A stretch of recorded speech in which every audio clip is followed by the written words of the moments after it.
Hey, welcome back to the Disney Plus Saturday Challenge, and today we have Big. Yes, this is one of Tom Hanks's biggest films of all time, and one of his most beloved. It's released in 1988. It is an hour and 45 minutes long. Along with him, it stars Elizabeth Perkins as Susan. It stars Robert Loggia as his boss, Macmillan, who runs a toy company. But that's a whole other thing. If you haven't seen Big before, I'm gonna have to spoil a few little things here for you. But I would just say watch it. Just stop watching me and go watch it if you haven't watched it yet. For whatever reason, again, the reason might be that you're very young. But the odds of you being very young and watching my video are slim to none, because nobody listens to their elders, and that's what I am. So yeah, we get Tom Hanks as a boy who living in New York, and in the suburbs of New York, and he just can't seem to get the cute girl that he wants. She's prettier, but she kind of likes a boy who has a car. He's 13. He's not gonna get that pretty girl. Not a chance. So one night at a carnival, he sees a Zoltar machine, which is, I can't remember if a Zoltar machine is based on another machine or if it is the real, actual, just a version of that machine. I've seen people making uh, copies of that type of machine, and they sell it online. I've seen, Disney has its own types of machines like that, like a fortune teller type of machine. There's a few of them throughout Disneyland. But basically, it's the kind of thing that is supposed to tell your future. Well, this one does a little bit more than that. You get to make a wish. Zoltar is going to grant your wish, so you put the money in. If you're able to time it right, you get the coin dropped into his mouth. He spits out a ticket, and your wish is granted. In this case, Josh, played by Tom Hanks, wishes he was big. He simply says he wishes he was big. Now, that being that vague, it could have gone any number of ways. But thankfully, it read his heart. It read what he thought he wanted, but it took it to an extreme that he couldn't have predicted. He was going to say big. He might have thought, well, maybe 17, maybe 18. No.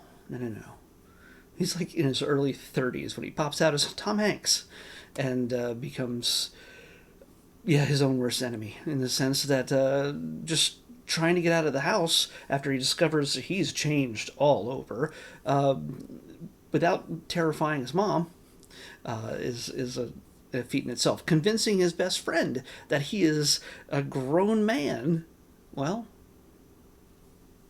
that takes a little convincing too. Not as much, but best friends kind of have that kind of connection that bypasses all things. Now, being all grown up, that wish that all kids, not all kids, but a lot of kids seem to have, they wish they had the freedom of being adult, to go where you want, stay up as late as you want, eat all the junk food you want, watch all the TV and movies that you want.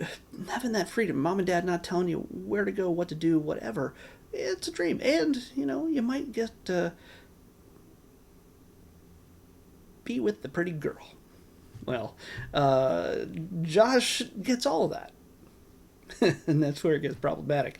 But he also somehow fails up into a job, which actually works towards his strengths. He's a kid, so he understands toys and what kids like, and he works that into his way of acquiring a job that sees things as the adults do not. The adults just look at charts and graphs and histories and focus groups and everything else, and so many of them are just cutthroat 80s business type people. They don't show them doing cocaine in the bathroom or anything else, but you kind of get that gist that everybody's just out to get each other, to be at the top and get the favor of the boss, where Josh doesn't really care about any of that. He's put in a job, he does what he's told, and then when he's noticed in one of the most famous scenes, probably of the 80s, of any movie, by the boss at FAO Schwartz, formerly one of the biggest toy stores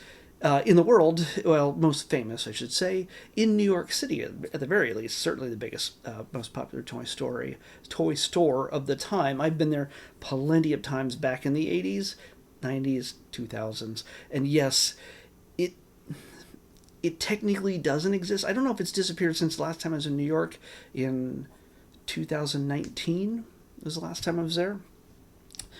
Um, I can't remember being on Fifth Avenue or not, but um, the last time I was there, you could still walk around. It's still had that city. Yes, I was there. I'm pretty sure I was there. The Toys R Us was gone in Times Square, but yeah, I don't know. It's they had the whole layout. You could walk all over the place and all the different floors, escalators, the big stuffed animals, everything.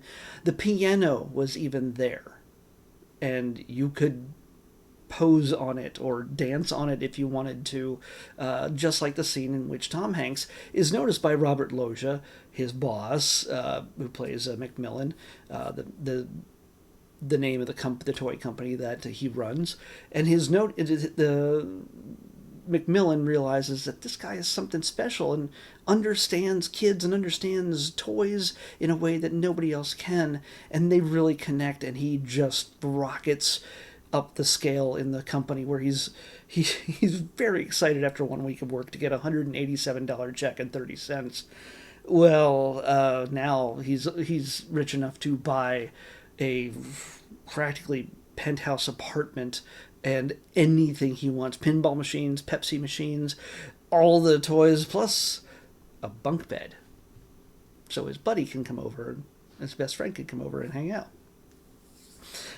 Which also, the bunk bed also leads to a number of jokes when a woman who does not realize that he's a little boy wants to come over for a sleepover. So, all this to say that he remains a kid for much of the film, and the innocence is what either pushes some people away through no fault of his own, or kind of attracts them to him. And despite every effort they make to just try to distance themselves emotionally from him, he kind of changes people's minds about who they think he is. So, and yes, there is a controversial scene that a certain connection is made, but you could say that, I mean, again, it's not icky unless you or think about it from a point of view that somebody was intentionally doing something they should not have. But it wasn't that. Now, let's just say if they ever did a reboot to Big, and by the way, there's plenty of other, 13 going on 30, plenty of other movies that and TV shows that play on the age changing thing where it's a woman or a man who becomes a kid or a kid who becomes an adult. There's plenty of other stories like that. But if they had remade Big for it today, it would not work, because one of the first rules of trying to redo a classic film or series is to very often gender swap the main character. So in this case, if they made another Big movie so as not to do a photocopy of the original, they'd make the main character a girl who turns into a woman, and if that same stuff happened, you would hear no end of it because it would be tremendously icky, if you know what I'm talking about. But it's the 80s, so this is a film that's PG and has an F-bomb in it. You can do that in the 80s. You cannot get away. You cannot get away with that. In PG-13 films now, you have the ability to drop one F-bomb, and of course it cannot be sexual in tone or purpose, just like it was not in this film. So a lot of people would look for problems in this film. The context of it is, I would almost say there was a necessary thing because it changes the character. It takes him from being innocent and a child to kind of putting away childish things and being an adult. ignoring his friend, playing the part of an adult, growing up too fast. And in that sense, yeah, it's that moment with him and Susan is a catalyst for something that kids have grown up too fast in certain ways. How it happened, yes, it is almost instantaneous and is also not based in any form of reality, but it is still the same message that's coming through here. And what does he choose when he has the opportunity? Does he retain being an adult all this time? After everything he's earned, everything he's created, the things he's experienced and discovered, or does he go back to being a child again? Does he choose to not miss out on all the things that he would miss out from if he still remained an adult? You know what the answer is, even if you haven't seen the film, because the structure of such films will always lean towards doing the right thing and setting the scales right again. It's just the way it is. One of the funny things that I think about now that I haven't watched this easily in 20, 30 years, it feels like it. Because, yeah, this movie is almost 40 years old. If there's a whole element to this where Josh is now disappeared, and he actually does go back to his home at one point and goes to talk to his mom and say, "Look, it's me, Mom, it's me." And Mom just thinks it's a prowler or a guy who's broken into the home and wants to kill her or whatever. And when he says that he's Josh, she's like, "What did you do with my son? What have you done?" Blah, blah, blah. And she picks up a knife and he just runs. He leaves her behind, and she's left believing this man has done something to her child. This is a Dateline episode. That if you did her story in relation to this wacky comedy with a heart and with, this, it's not just silliness. It's not comedy for comedy's sake. There are humorous elements throughout, especially in Josh's juxtaposition of a child being in an adult's world and an adult body. Some of the stuff that happens at the big after hours party, where everybody's wearing tuxedos. He wears this gaudy tuxedo, and he starts eating all this food that he just sort of dips into. Like, he double dips the carrots, and he just takes the peanut butter out of the celery and throws the celery away, and then he gets the baby corn and just starts eating the baby corn. It feels like that's something that Tom Hanks might have just improvised and they filmed it. I don't know. I don't know if the director, Penny Marshall, yes, Laverne from Laverne and Shirley, sister to Gary Marshall, the late great Penny Marshall, she directed this film. Maybe it came from her. I don't know. Maybe it was the writers. By the way, one of the co-writers of this is it's Gary Ross and, why do I say her last name? Her first name, Anne Spielberg. Yeah, you might know her brother.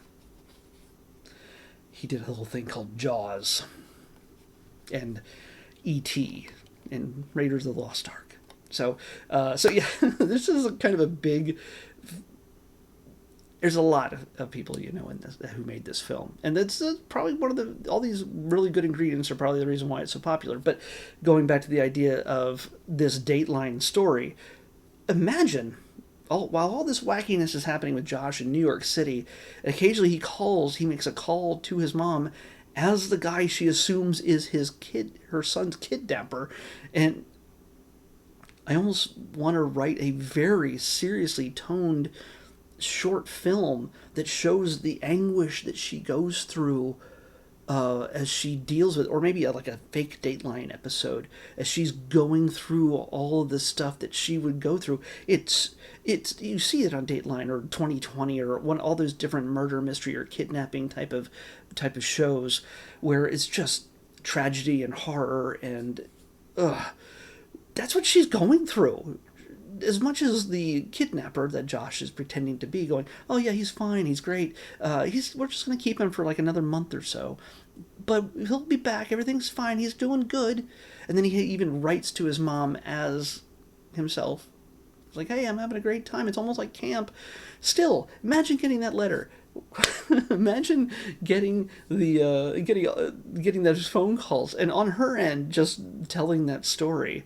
That would just be horrifying. And then him just showing up in an oversized suit with no shoes on, and the guy from Dateline or whatever is going, well, we don't know, we never found any evidence that blah blah fingerprints on the letter that were sent to her match her son, but larger, because he wrote it as an adult.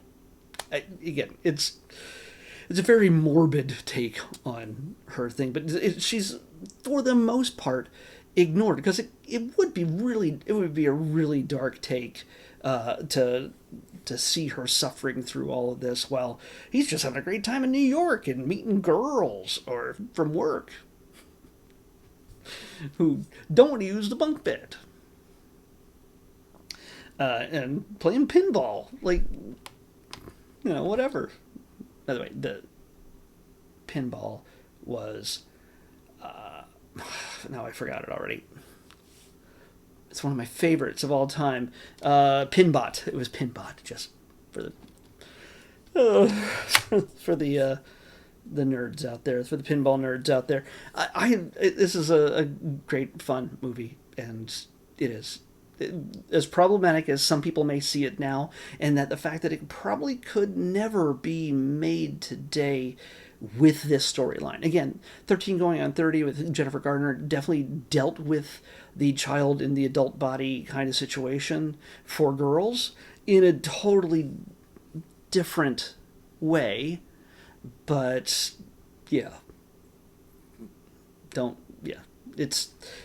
I'm sure there's somebody somewhere in Hollywood pitching this once every few years, and everybody just going, no. Okay, we'd have to really do something different. You never know, because it's a 20th Century Fox film. Disney has it. It feels like they make this a short series or a movie that went right to Disney Plus. I just feel like that's in the works somehow. I don't know. I don't know anything.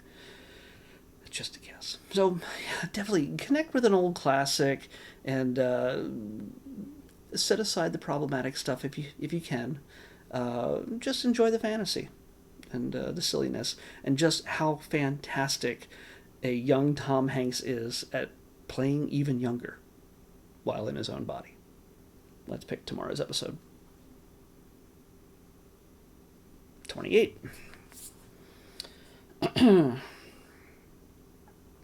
Oh, okay. This is a docuseries. It is a little darker. It's something that I just wouldn't figure is going to be on Disney Plus. It feels like it's a Hulu thing for Disney Plus, or put on Disney Plus through Hulu, but it's not, because I make sure to not have things that are presented by Hulu. Because if I do one, then I have to do all of them, and then it's a lot. And I know that I'm running low on things to watch, but we'll deal with Hulu maybe when that day comes, when the apps are combined. You never know. This is Daughters of the Cult. Yeah. So Daughters of the Cult, you can kind of guess what it is, but it's a docu-series. I'm going to watch at least one episode and see how that goes. And we'll come back here and talk about it tomorrow. Daughters of the Cult is what we're watching next on the Disney Plus Everyday Challenge. I'll see you back here tomorrow with that.